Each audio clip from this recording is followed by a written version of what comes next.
সন্ধ্যা পেরিয়ে গেছে অনেকক্ষণ। পৃথিবীর বুকে নেমে এসেছে জমজমাট অন্ধকার। দেবকুমার বুঝতে পারল সে পথ হারিয়ে ফেলেছে। বন্ধু রজতের বাড়ি খুঁজে বার করা একেবারেই অসাধ্য। কত চেষ্টাই তো করল সে, কিন্তু রজতের বাড়িতে ফিরে যাওয়ার পথ সে খুঁজে বার করতে পারল না। মনে মনে জেগে ওঠে তার শত অনুতাপ। রজত তাকে বারণ করেছিল, সে বলেছিল বারবারই, শোনো দেবকুমার, এসব পাহাড়ি জায়গা একেবারেই ভালো নয়। এখানে সেখানে কত বিপদ ওত পেতে বসে আছে। কাজেই বিকেল 5টা না বাজতেই ফিরে এসো। সে তখন হেসেছিল বিদ্রূপের হাসি।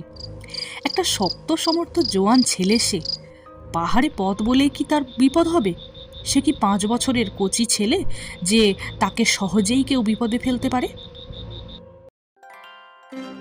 নমস্কার, গল্পের মাঝে পরিবারের পক্ষ থেকে আপনাদের সবাইকে স্বাগত। আজকের গল্প শ্রী যোগেশচন্দ্র বন্দ্যোপাধ্যায়ের প্রেতের কান্না। চলুন শোনা যাক। তখন এমনি কত কথাই তার মনে হয়েছিল, কিন্তু এখন যে বাচ্চা ছেলের মতোই সে পথ হারিয়ে ফেলল। এখন কোথায় এসে যাবে? কেই বা তাকে আশ্রয় দেবে? হ্যাঁ, ওই যে দূরে একটা আলো দেখা যায় না? দেবকুমারের আশা হলো নিশ্চয়ই ওইখানে কোনো বসতি আছে। ওখানে গেলে সে নিশ্চয়ই একটু আশ্রয় পেতে পারে। দেবকুমার জোরে পা চালিয়ে দিল। মিনিট 10 পরেই দেখা গেল এক প্রকাণ্ড বাড়ি তার সম্মুখে দাঁড়িয়ে। বাড়িটি জীর্ণ পুরাতন হলেও বুঝতে কষ্ট হয় না যে এককালে এর পেছনে ছিল বিরাট ধনীর কোনো ইতিহাস। বিরাট সিংহ দরজা, লৌহ ফটক, তারই মাথায় মিটমিট করে একটা আলো জ্বলছে। অর্ধ উন্মুক্ত ফটকের এক কোণে একখানি চেয়ারে এক বৃদ্ধ ভদ্রলোক উপবিষ্ট। পরম নিশ্চিন্ত মনে তিনি হুঁকো হাতে ধূমপানে ব্যস্ত। দেবকুমারের পায়ের শব্দে চমকিত হয়ে তিনি তার আধ খোলা চোখ দুটি ভালো করে খুললেন ও একটু সোজা হয়ে বসলেন। দেখুন, আমি বড় বিপন্ন, পথ হারিয়ে ফেলেছি। আজ রাতের মতো আপনার এখানে একটু আশ্রয় প্রার্থনা করি। দেবকুমারের কথায় অসহায় মিনতি ঝরে পড়ে। ভদ্রলোক একবার দেবকুমারের আপাদমস্তক ভালো করে দেখে নিলেন। তারপর কোনো কথা না বলে পাশের একটি ছোট বোতামে চাপ দিলেন। সঙ্গে সঙ্গে বাড়ির ভিতরে কোথাও ঝনঝন করে ঘণ্টা বেজে উঠল। সঙ্গে সঙ্গে মধ্যবয়সী এক পরিচারিকা সেখানে উপস্থিত হলো। ভদ্রলোক ঠিক তেমনিভাবে তামাক খেতে খেতেই নীরবে দেবকুমারকে দেখিয়ে তাকে ভিতরে নিয়ে যেতে ইঙ্গিত করলেন। দেবকুমার পরম কৃতজ্ঞভাবে তাকে ধন্যবাদ জানিয়ে পরিচারিকার পেছনে পেছনে উপরে যাওয়ার সিঁড়িপথে অন্তর্হিত হয়ে গেল। মাঝরাতে ঘুম ভেঙে গেল হঠাৎ। দেবকুমার বুঝতে পারে না তার ঘুম ভাঙল কেন। নিশুতি অন্ধকার রাত, কিন্তু কেমন একটা থমথমে ভাব। সে তার বালিশের তলা হতে টর্চটি টেনে বার করতে যায়, কিন্তু মনে হলো তার খাট শুদ্ধ গোটা বিছানায় যেন মেঝে হতে উঁচু হয়ে উঠছে। কি হে? দেবকুমার বসতে চেষ্টা করলো বিছানার ওপর, কিন্তু বসতে গেলেই পড়ে যায়। আবার সে লুটিয়ে পড়ে বিছানার উপরেই, কারণ সমস্ত খাটখানি তখন প্রায় 3 হাত উঁচুতে শূন্যে উঠে গেছে। দেবকুমার ভীত সন্ত্রস্তভাবে শেষ পরিণতি লক্ষ্য করতে লাগল। সহসা ধপ করে খাটখানি পড়ে গেল। প্রচণ্ড শব্দে দোতলার মেঝে থরথর করে কেঁপে উঠল। মনে হলো কোনো মত্ত হস্তি বুঝি তার মাথা দিয়ে খাটখানা ঠেলে ফেলে দিলে। পরক্ষণেই একটা কনকনে ঠান্ডা হাওয়া। মুহূর্তে শীতে কেঁপে ওঠে দেবকুমার। হঠাৎ কার একটা মর্মভেদী নিঃশ্বাস তার মুখে এসে লাগে, কিন্তু এত ঠান্ডা নিঃশ্বাস কি কখনো কারো এত ঠান্ডা হয়? এ যেন বরফের ছুরি। দেবকুমার না জানি কোন এক অজানা ভয়ে কখন তার চোখ অনেকটা বন্ধ করে ফেলেছিল, কিন্তু আসলে সে তো ভীরু নয়। সাহসী বলে তার রীতিমতো সুনামই ছিল। কাজেই তার সমস্ত জড়তা ও ভয় সে একবার দূরে ঠেলে ফেলে দেয়। পূর্ণ বিস্ফারিত চোখে তাকায় সে, কিন্তু চাইতেই ও কি, খোলা জানালায় একখানা বিভৎস মুখ।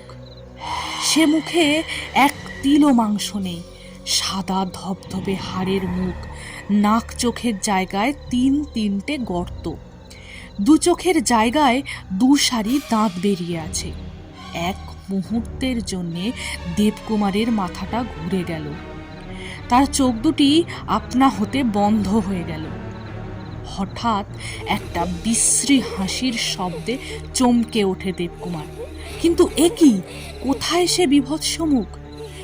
এত বড় বিস্ময়কর ঘটনাকেও ছাপিয়ে আর একটা বিভীষিকা ফুটে উঠল তার চোখের সামনে। সে দেখে দুটি করুণ চোখ, সুন্দরীর চোখই তাকে বলা যায়, একান্ত মিনতি মাখা, দেবকুমারের মুখের ওপর ঝুঁকে পড়ে তাকিয়ে আছে। দেবকুমারের বুকের রক্ত মুহূর্তে স্তব্ধ হয়ে যায়।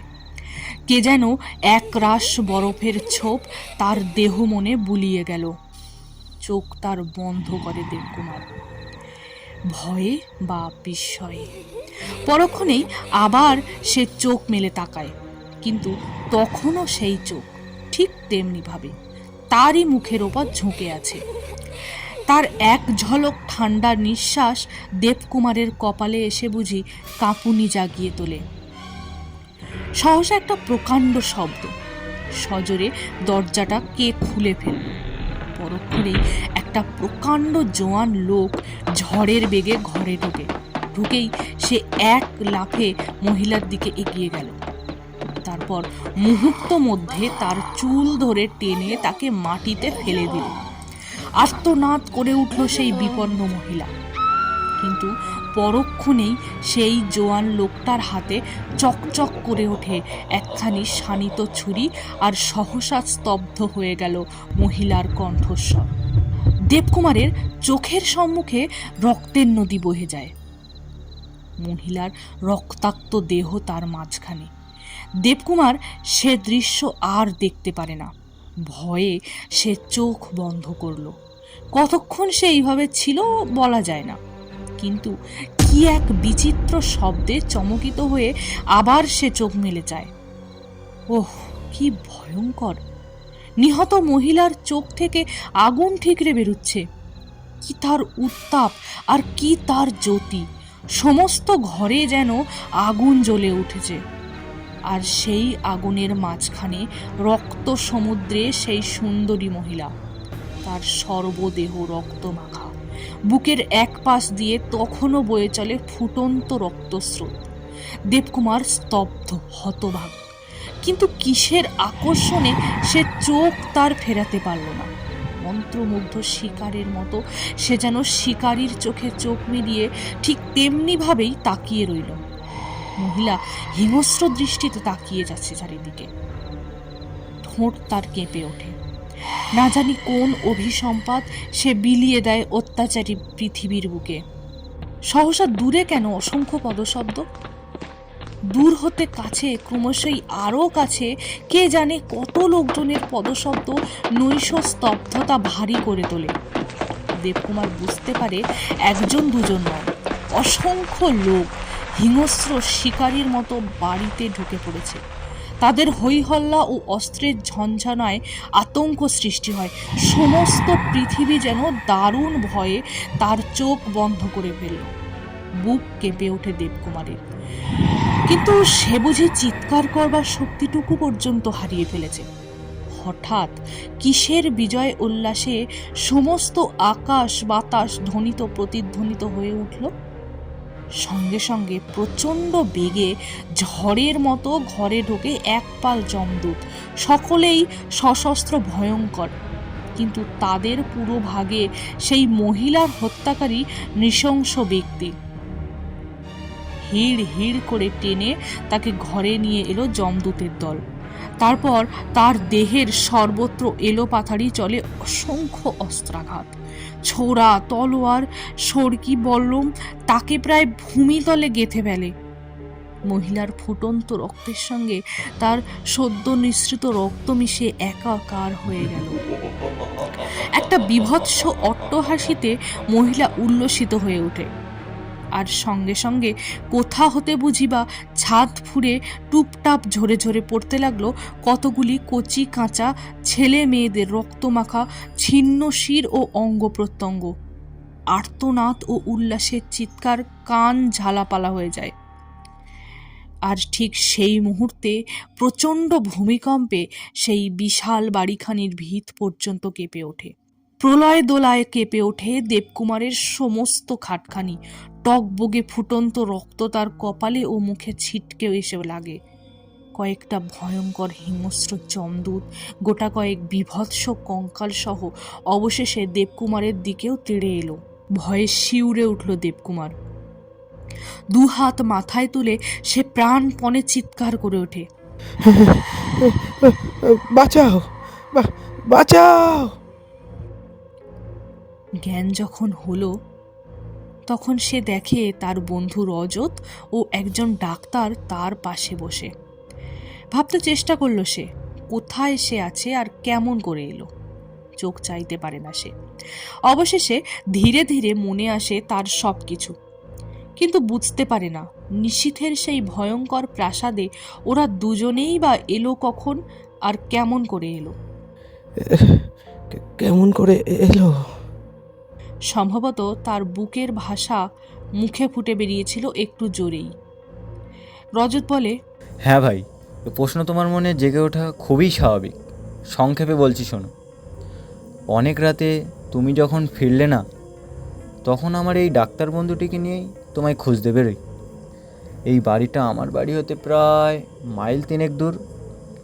এর কাছাকাছি আসতেই তোমার একটা আর্তনাদ আমার কানে আসে। আমরা তক্ষুনি টর্চ হাতে নিয়ে বাড়ির মধ্যে ঢুকে পড়ি। এসে যা দেখলুম তাতে আর আশা হয়নি যে তোমায় জীবন্ত ফিরে পাবো। দেখি তুমি এই খাটের ওপর পড়ে আছো, কিন্তু তোমার মাথা মাটিতে ঝুলছে আর তোমার নাক মুখ দিয়ে রক্ত ঝরছে। বাধা দিয়ে দেবকুমার বলে, কিন্তু ওরা সব গেল কোথায়? সেই নিহত মহিলা, বাচ্চা ছেলে মেয়েদের কাটা মাথাগুলি, সেই রক্ত নদী, রক্ত স্রোত। বাধা দিয়ে বলেন ডাক্তারবাবু। থামুন, ও কথা আর ভাববেন না দেবকুমার বাবু। এ বাড়িটা ভূতের বাড়ি। যা কিছু আপনি দেখছেন সব ভৌতিক ব্যাপার দেখছেন, আসলে কিছুই সত্য নয়। কিন্তু কিন্তু মিছিমিছি এমন একটা... দেবকুমারের কথায় বাধা দিয়ে বলে রজত, মিছিমিছি কিছুই নয় দেবকুমার। অনেক দিন আগে এক ধনী জমিদার তার স্ত্রীর ওপর বিরক্ত হয়ে অতি নিষ্ঠুরভাবে তাকে হত্যা করেছিলেন, কিন্তু তিনিও হাতে হাতে তার সাজা পেয়ে গেছেন। মহিলার আত্মীয় স্বজনরা যারা, তারা একদল ভাড়াটে গুন্ডা লেলিয়ে এবাড়ির সবাইকে কচু কাটা করে গেছেন। সেই থেকেই এবাড়ি পোড়ো বলেই বিখ্যাত। কেউ এখানে থাকে না।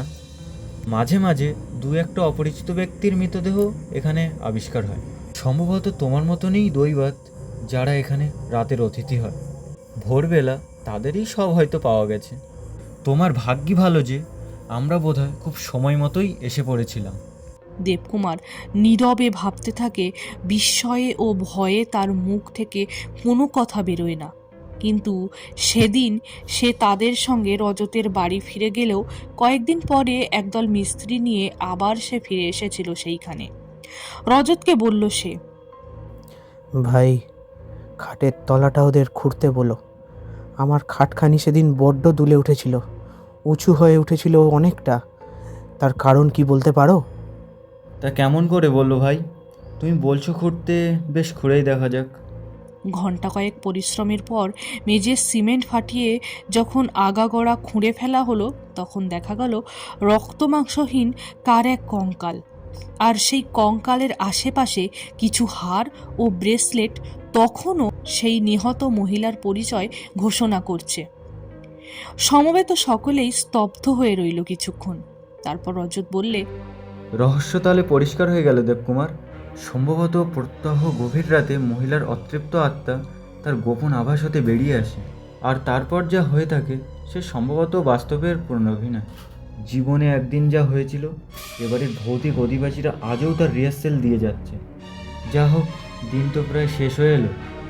আর 2-1 ঘন্টা এখানে থাকতে পারলে এবাড়ির আরও কিছু গোপন রহস্য হয়তো উদ্ধার করা যেত, কিন্তু সে কি সঙ্গত হবে ভাই?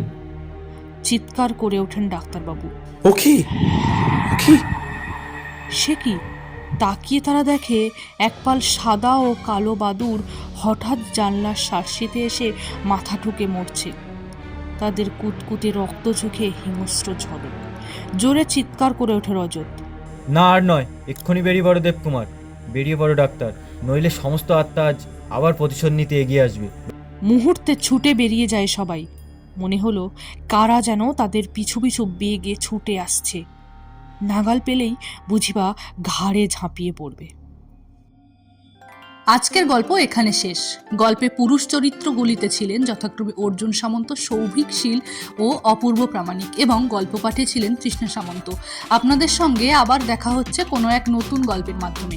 ততক্ষণে লাইক, কমেন্ট এবং চ্যানেলটি সাবস্ক্রাইব করে আমাদের পাশে থাকবেন, বন্ধুদের সাথে শেয়ার করবেন। ধন্যবাদ।